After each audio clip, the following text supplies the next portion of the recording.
Split screen. Open and use split screen. To open split screen, select the Recent Apps key.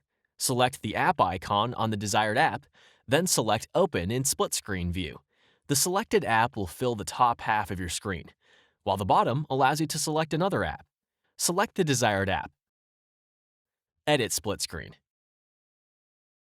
When using split screen, the window separation bar will appear in the center of the screen. Drag the bar up or down to adjust window size. To switch apps in split screen, select the window separation bar, then select the switch icon. To add an app pair to the home screen, select the window separation bar, then select the app pair icon. To open a new app in split screen, select the Recent Apps key, then select the desired application. To close split screen, select and drag the separation bar to the top or bottom of the screen.